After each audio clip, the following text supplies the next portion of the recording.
Hello दोस्तों, आज की इस वीडियो में आपका स्वागत है। मैं हूँ आपका दिग्विजय तौर। आज की इस वीडियो में मैं आपका स्वागत करता हूँ। तो हमने चालू किया था linear equation into variables, class 10th SSC board CBSE board. तर इस वीडियो में हम उसका सेकेंड लेक्चर देखेंगे। लीनियर इक्वेशन इनटू वेरिएबल्स का सेकेंड लेक्चर होगा। इस लेक्चर में हम पढ़ेंगे डिटर्मिनेंट्स क्या होता है, डिटर्मिनेंट की डिग्री क्या होती है, डिटर्मिनेंट में कितने रो होते हैं, कितने कॉलम होते हैं क्लास 10th के सिलेबस में। उसके बाद डिटर्मिनेंट को हम क्रैमर्स रूल से कैसे सॉल्व करेंगे वो भी देखेंगे। उसके बाद सबसे पहले डिटर्मिनेंट को सॉल्व कैसे करना है, ये जो क्रैमर्स रूल है उसको कैसे सॉल्व करना है, तो ये नीचे आपको स्टेप्स दी हुई है। इस स्टेप्स को कैसे फॉलो करना है वो भी मैं आपको सिखाऊंगा। तो वीडियो को लास्ट तक ज़रूर देखना। वीडियो पसंद आया तो एक लाइक ज़रूर देना और ऐसी वीडियोस के लिए हमारे चैनल को सब्सक्राइब कर देना। तो चलो इस वीडियो को शुरू करते हैं। तो सबसे पहले देखो, ये आपका है डिटर्मिनेंट। इसको क्या बोलते हैं, डिटर्मिनेंट। इस डिटर्मिनेंट की डिग्री क्या होगी, 2 डिग्री होगी। डिग्री इसलिए 2 होगी क्योंकि इसमें रो कितने हैं, इसमें रोज है 2 और कॉलम्स कितने हैं, कॉलम्स 2। रो 2 होने की वजह से, कॉलम 2 होने की वजह से इसकी डिग्री क्या है, 2। देखो ये जो ऐसे होते हैं ना, हॉरिजॉन्टल हॉरिजॉन्टल जो होते हैं उसको हम क्या बोलते हैं, हॉरिजॉन्टल को हम रो बोलते हैं। हॉरिजॉन्टल को क्या बोलते हैं, रो। और जो वर्टिकल लाइंस होती है, वर्टिकल में जो होते हैं उसको हम क्या बोलते हैं, कॉलम्स बोलते हैं। ठीक है, वर्टिकल को कॉलम बोलते हैं, हॉरिजॉन्टल को क्या बोलते हैं, रो बोलते हैं। तो सबसे पहले हम क्या करते हैं, इस डिटर्मिनेंट की वैल्यू कैसे फाइंड करनी है वो सबसे पहले हम देख लेते हैं। तो चलो, ये ऐसा डिटर्मिनेंट है। सबसे पहले मैं इधर ए बी सी डी, ये 2 आपके कॉलम्स हैं, ये 2 आपके रो है। तो सबसे पहले आपको क्या करना है, ये जो फर्स्ट वाला है और इसका आपको मल्टीप्लिकेशन करना है, इन दोनों का मल्टीप्लिकेशन करना है। तो ए इंटू डी करना है, ठीक है। और फिर उसके बाद इनका मल्टीप्लिकेशन करना है, सी इंटू डी। फिर उन दोनों को क्या करना है, माइनस करना है। इसकी जो वैल्यू आएगी वही आपका डिटर्मिनेंट की वैल्यू हो जाएगी। एक एग्जांपल लेते हैं। ये हम सिर्फ डिटर्मिनेंट को सॉल्व करने कैसे सॉल्व करते हैं वो देख रहे हैं। उसके बाद हम देखेंगे डिटर्मिनेंट को क्रैमर्स रूल से कैसे सॉल्व करते हैं। तो सबसे पहले एक एग्जांपल लेता हूँ। इधर 2 लिया, इधर 3 लिया, इधर 5 लिया, इधर 6 लिया। इस डिटर्मिनेंट की वैल्यू कितनी होगी आपको सॉल्व करना है। तो सबसे पहले मैंने बोला था इन दोनों का क्रॉस मल्टीप्लिकेशन करो, 2 इंटू 6।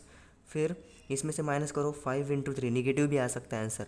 तो 5 इंटू 3 ये कितना आ जाएगा, ये 12 आ जाएगा, माइनस 15। तो इसका आंसर हो जाएगा -3। तो ऐसे आपको सॉल्व करना है। और एक एग्जांपल इधर लिया 3 5 6 9, ठीक है। इस डिटर्मिनेंट की वैल्यू आपको काउंट करनी है, कैलकुलेट करनी है। तो इधर देखो, पहले इन दोनों का क्रॉस मल्टीप्लिकेशन 9 इंटू 3, इस ऐसे स्टेप बाय स्टेप आपको लिखना है। बोर्ड के पेपर में गिवन लिखना है, उसके बाद स्टेप्स वाइज स्टेप लिखना है, ठीक है। फिर इन दोनों का मल्टीप्लिकेशन माइनस इन दोनों का मल्टीप्लिकेशन, इन दोनों का मल्टीप्लिकेशन। तो इसका क्या आएगा, 27 माइनस 30। इसका भी आंसर क्या आ जाएगा, -3 आ जाएगा। और एक एग्जांपल लेता हूँ और क्लियरली समझ में आ जाएगा।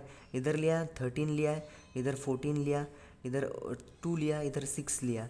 तो देखा जाए इन दोनों का मल्टीप्लिकेशन पहले 13 इंटू 6 माइनस इन दोनों का मल्टीप्लिकेशन कितना हो जाएगा, 2 इंटू 14। देखो 13 इंटू 6 78 माइनस 28, 78 माइनस 28 कितना हो जाएगा, 50 हो जाएगा। तो ऐसे आपको काउंट करना है, इन डिटर्मिनेंट्स को ऐसे आपको काउंट करना है, ठीक है। तो ऐसे डिटर्मिनेंट्स को काउंट करा जाता है। जनरल बेसिक ऐसा ही क्वेश्चन आ सकता है आपको फिल इन द ब्लैंक्स के तौर पर। उसके बाद हम देखेंगे डिटर्मिनेंट्स सॉल्व कैसे करते हैं बाय क्रैमर्स रूल। तो क्रैमर्स रूल के ऊपर ज़्यादा ध्यान देना चाहिए आपको, क्योंकि आपको 2 इक्वेशंस मिलेगी। उन 2 इक्वेशंस को सॉल्व करके आपको आंसर निकालना पड़ेगा। तो चलो इस वीडियो को शुरू कर दें। सबसे पहले तो आपको ऐसे इक्वेशंस दिए जाएंगे। कभी भी इक्वेशन आपको ऐसे इस फॉर्म में नहीं दिए हैं, तो सबसे पहले इन इक्वेशंस को इस फॉर्म में आपको लाना है। A1 A2 मतलब उधर अलग अलग वैल्यूज़ होगी, दोनों की कोफिशिएंट्स अलग अलग होंगे। तो उनको सबसे पहले आपको इस फॉर्म में लाना है। इस फॉर्म में लाने के बाद आपको सबसे पहले क्या कौन कौन सी वैल्यू फाइंड करनी है। सबसे पहले हमें फाइंड करना है डी। सबसे पहले वैल्यू डी की फाइंड करनी है। उसके बाद डी एक्स की वैल्यू फाइंड करनी है। उसके बाद डी वाई की वैल्यू फाइंड करनी है। उसके बाद क्या करना है वो मैं आपको बताता हूँ। तो डी की वैल्यू कैसे फाइंड करेंगे, डी की वैल्यू फाइंड करेंगे A1 A2 B1 B2। यहाँ से आप डी की वैल्यू फाइंड करेंगे। मैंने बोला था इन डिटर्मिनेंट्स की वैल्यू कैसे निकालेंगे, क्रॉस मल्टीप्लिकेशन, इन दोनों का क्रॉस मल्टीप्लिकेशन माइनस करेंगे। फिर डी एक्स की वैल्यू कैसे निकालोगे आप, डी एक्स की वैल्यू होगी C1 C2 B1 B2। सिर्फ इस A1 A2 की जगह यहाँ पर C1 C2 आ गया है, ठीक है। और डी वाई की वैल्यू कैसे निकालेंगे, इस B1 B2 की जगह सिर्फ C1 C2 आ गया, ये जैसा का वैसा ही है, A1 A2 C1 C2। तो ऐसे आप डी एक्स डी वाई सबसे पहले इस फॉर्म में इक्वेशंस को लाओ, दोनों इक्वेशंस को, फिर उसके बाद डी की वैल्यू निकालो, फिर डी एक्स की वैल्यू निकालो, फिर उसके बाद डी वाई की वैल्यू निकालो।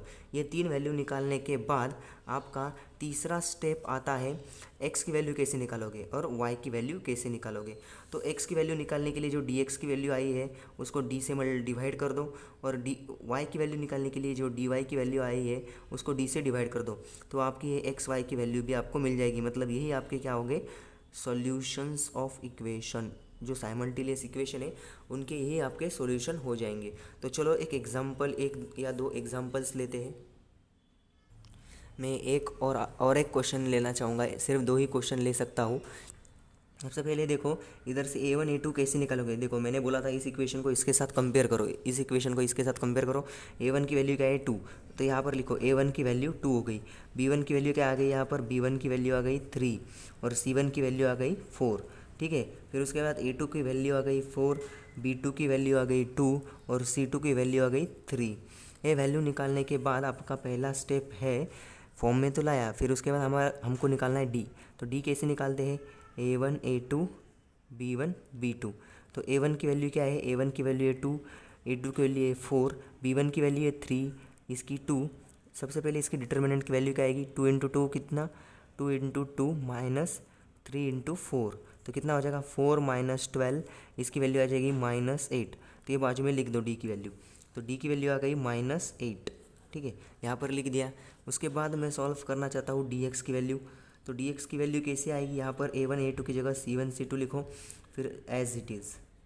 फिर देखा जाए C1 C2 की वैल्यू है 4 3, फिर B1 B2 की वैल्यू है 3 और 2।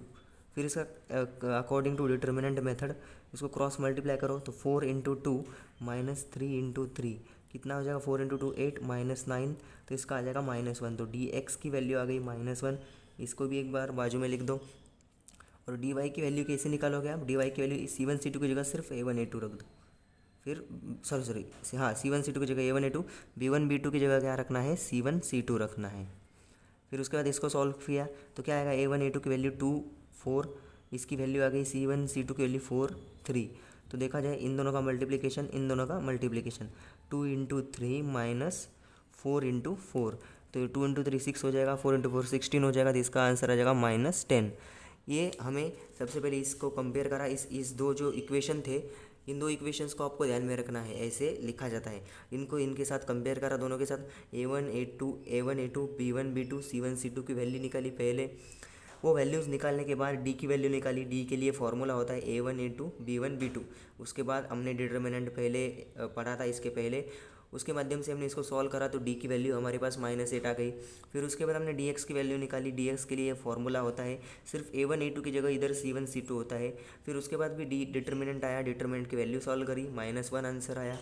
उसके बाद डी वाई की वैल्यू निकाली, डी वाई की जगह क्या करना है, C1 C2 की जगह C1 C2 को B1 B2 की जगह लिखना है, और C1 C2 जैसे ही इधर जाएगा तो C1 C2 की जगह A1 A2 लिखना है। तो ये तीनों फॉर्मूले याद रखो। फिर उसके बाद डिटर्मिनेंट आया, फिर डिटर्मिनेंट की हमने वैल्यू निकाली, वो आई -10। ये वैल्यूज़ आने के बाद मैं इधर सॉल्व कर लेता हूँ। तो x की वैल्यू निकालनी है हमें, y की वैल्यू निकालनी है, वही आपके इक्वेशंस के क्या है, सॉल्यूशन है। तो x की वैल्यू होती है dx/d, y की वैल्यू होती है dy/d। तो dx की वैल्यू कितनी आई थी, -8, और d की वैल्यू कितनी आई थी, सॉरी d की वैल्यू थी -8, इसकी वैल्यू आई थी -1, इसकी -8, तो इसका आंसर आ जाएगा 1/8 x की वैल्यू। dy की वैल्यू आई -10, और इसकी वैल्यू आ गई d की वैल्यू आएगी -8, तो इसका आंसर आ जाएगा 2 5 10 2 4 था 5/4, इसका आंसर आ जाएगा। मतलब इस इक्वेशन के सॉल्यूशन x, y हो जाएंगे 1/8, 5/4। तो ऐसे आपको ऐसे क्वेश्चंस को सॉल्व करना है। और एक एग्जांपल चाहिए तो मुझे कमेंट में ज़रूर बताना, और समझ में नहीं आया तो मैं अगली वीडियो में फिर एक बार वीडियो की स्टार्टिंग में आपको बताऊंगा। एक क्वेश्चन लेना चाहूँगा, आप बोलोगे तो कमेंट में इसलिए ज़रूर बताना। वीडियो पसंद आया तो वीडियो को लाइक करें, शेयर करें, अपने दोस्तों को भेजें, और ऐसी नई नई वीडियो के लिए हमारे चैनल को सब्सक्राइब करें। Thank you. अब हम आगे से क्लास 10th का जो 2026 का पेपर है उसको भी हम कवर करेंगे। पेपर कैसे आ सकता है वो भी मैं आपको कुछ कुछ क्वेश्चंस दूंगा, उन क्वेश्चंस को भी आप करके जाना। लगभग 90 to 80% आ सकते हैं वो। Thank you thank you thank you.